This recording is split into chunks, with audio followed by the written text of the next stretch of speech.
UFO and or spiritual personalities, taken from the studies and deepenings of the revelation known as Urantia Book. We immediately clear the field starting from the UFO objects or unidentified flying objects. The vast majority of UFOs do not correspond to extraterrestrial aircrafts, but their origin is all terrestrial, and the experiments of such means is now a reality, kept hidden for over 60 years. I said the vast majority, for the simple fact that a very small part is part of the natural objects that are in the Earth gravitational radius. About extraterrestrial civilizations there is a lot to say.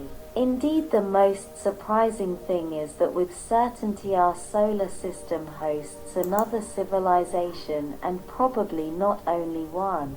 The hypotheses are focused on the satellites of Jupiter, and however the typology of this first civilization is described exactly in the Urantia Book, which calls them non-breathers. Since the planets inhabited by these creatures have no atmosphere and therefore have no oxygen, but their integrated system of breathing, feeding as a sort of natural suit, allows them to be able to breathe and feed themselves regardless of the conditions of the planet. All the great civilizations of our galaxy, but also in general of any other galaxy, are divided into civilizations prior to the Age of Light and Life and civilizations after the Age of Light and Life. The difference of the two types is explained in human terms through the example of different dimensions between them. Therefore,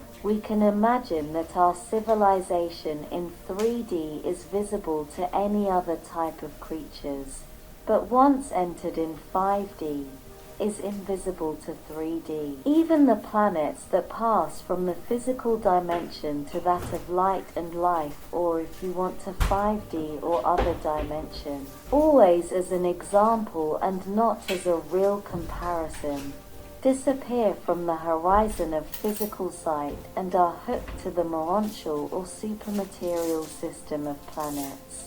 Here, in the early stages of planetary development, there are these two demarcations between physical planets and supermaterial planets, which also indicate the degree of scientific, intellectual and spiritual development of that world. Civilizations prior to the Age of Light and Life, such as ours, generally do not have the appropriate technology to be able to undertake galactic or interstellar travel, and their spiritual condition is equally backward.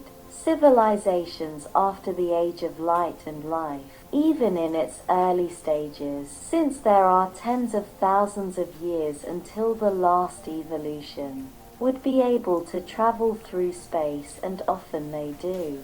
But their spiritual elevation and contact both on the ground and through the universal spiritual channels make them possibly invisible visitors to human eyes, and however they are aware that they cannot interfere with pre-light and life civilizations. In addition to extraterrestrial civilizations, there are spiritual personalities, not to be confused with spiritual entities that have no form. In fact, every creature of the great universe must necessarily have a form and a personality to be able to interact with beings of the same category or of other levels. The yardstick in the great universe is spiritual elevation, and each form is correlative to its spiritual essence. That is, the human form is the most dense, and its spiritual essence is also among the lowest. The gradually less dense forms do not mean that they are ethereal,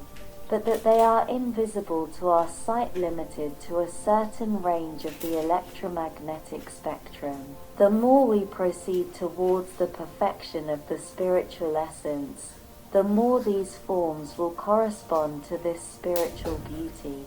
Today our bodies do not reflect our spiritual elevation, But as we rise to higher levels, spiritual beauty manifests itself through the corresponding perfection of form. In short, one is as beautiful on the inside as one is on the outside. Therefore, the only real and not fictitious personalities all have bodies, forms, since the archetype of the form is the spirit itself, and the physical body represents only the shadow of that spiritual form, not vice versa.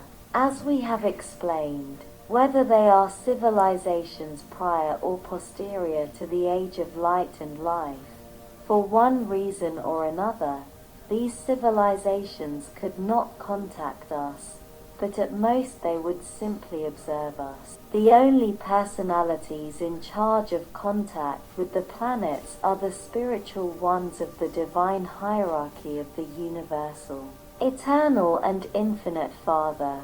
That is the progeny of the Absolute, where a concrete example can be found in the conferment of Jesus Christ Michael, Creator Son of our local universe of Nebadin, as well as mortal incarnation as Jeshua ben Joseph. But every planetary civilization is visited by at least 7 representatives of the sons of God, and even our planet has had as many as 4 flesh and blood visitations consisting of the planetary prince and his 100 supermaterial members, also known as Nodites or giants or Nephilim, the pair of material sons known as Adam and Eve.